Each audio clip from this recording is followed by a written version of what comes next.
शब कदर का ज़ाहिर है आज उसी के ऊपर मैं चाहती हूँ पहले डिस्कस करें।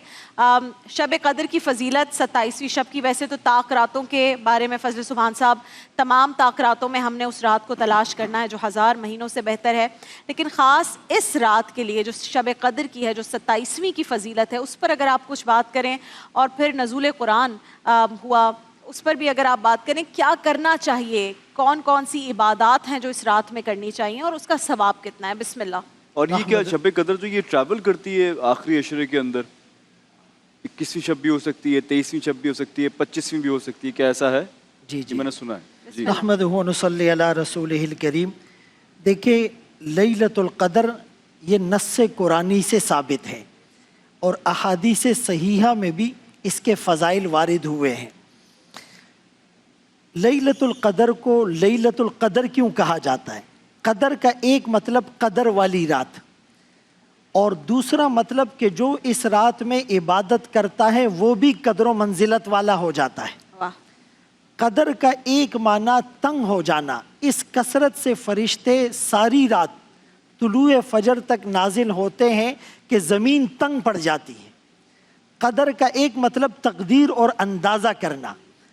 इमाम कुर्तबी रहमहुल्लाह ने अल-जामिउल कुरान में लिखा है कि शब बरात के अंदर फरिश्तों को जो अहकामात हैं अल्लाह पाक फ़ैसला फरमाते हैं, कौन पैदा होगा, किसका इंतकाल होगा, किसका रिज़्क़ कितना होगा, और लैलतुल क़द्र में वही फ़ैसले फरिश्तों के हवाले कर दिए जाते हैं। कुरान करीम में सूरतुल क़द्र के अलावा इन्ना अंज़लनाहु फ़ी लैलतिन मुबारका, इसको बरकत वाली रात भी करार दिया गया। ये लैलतुल क़द्र हमें मिली किसकी बरकत से? रसूलुल्लाह सल्लल्लाहु अलैहि वसल्लम जो इस उम्मत के लिए इंतहाई शफीक और मेहरबान, अज़ीज़ुन अलैहि मा अनित्तुम, तुम्हारी मुशक्क़तें उन पर गिरा गुजरती है, हरीसुन अलैकुम बिल मुमिनीन, मोमिनों के लिए बहुत ज़्यादा फ़िक्रमंद रहने वाले, इतना फ़िक्रमंद रहने वाले, फ़लअल्लका बाख़िउन नफ़्सका अला आसारिहिम इल्लम युमिनू बिहाज़ल हदीसी असफ़ा, कि आप अपने आप को मुशक्क़त में डालने वाले हैं इस गम में कि ये लोग मुसलमान क्यों नहीं होते। तो आका ने कहा, अल्लाह मेरी उम्मत की औसत उम्र माँ बैन 60 इला 70, 60 to 70 होगी, और बनी इसराइल का एक आबिद जिसने 1000 साल इबादत की, तो मेरी उम्मत नेकियों में पीछे न रह जाए। इस गम और कुड़न पर अल्लाह ने ये रात दी, फरमाया खैरुम मिन अल्फि शहरिन, जो 1000 महीनों के बराबर नहीं, 1000 महीनों से बेहतर हैं, 83-84 साल से बेहतर हैं।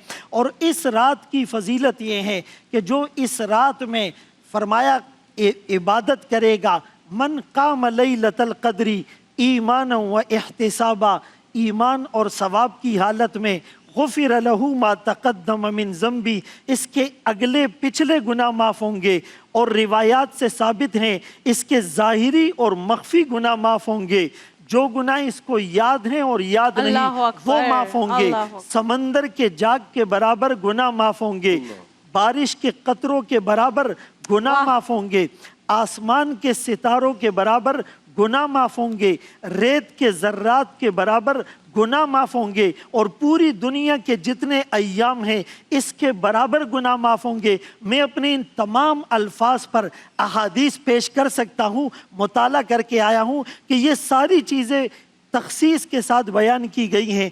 जहाँ तक आपने सवाल किया लैलतुल क़द्र कब होती है, तो बाज़ मुफस्सिरीन ने लिखा पूरे साल में गर्दिश करती रहती है, और सही कौल ये है कि रमज़ान की आखिरी अशरे की ताक रातों में हज़रत आयशा रज़ी अल्लाह अन्हा फरमाती हैं, तहर्रउ लैलतुल क़द्री फिल वित्री मिनल अशरिल अवाखिर मिन रमज़ान, के लैलतुल क़द्र को तलाश करो रमज़ान के आखिरी अशरे की ताक रातों में। हज़रत उमर रज़ी अल्लाह अन्हु ने अब्दुल्ला इब्न अब्बास रज़ी अल्लाह अन्हुमा से पूछा कि भाई ताक रातों में भी कौन सी रात हो सकती है, तो वो कहने लगे कि अल्लाह को 7 का अदद पसंद है, और अल्लाह को ताक अदद और वितर अदद पसंद है, इसीलिए अल्लाह ने ज़मीनें बनाई 7, आसमान बनाए 7, और अल्लाह ने तवाफ़ के चक्कर रखे 7, اور سعی کے چکر رکھے 7 اور سورہ فاتحہ 7 مسانی اس میں آیات کو رکھا 7 اور قرآن کی ترتیب میں منزلیں ہیں 7 تو فرمایا 7 کے اعتبار سے یہ 27ویں رات ہوگی اور لیلۃ القدر سورہ قدر میں 3 دفعہ ہے اور لیلۃ القدر میں 9 الفاظ ہے 9 کو 3 سے ملٹیپلائی کریں تو یہ بھی 27 بنتا ہے تو راجح قول 27 کا ہے لیکن 21 23 25 27 آپ نے تلاش 29 کر میں لی۔ کچھ بھی ہو سکتا ہے صحیح۔ امت کو ترغیب دینا مقصود ہے کہ یہ زیادہ عبادت اور قیام میں بالکل گزاریں۔ صحیح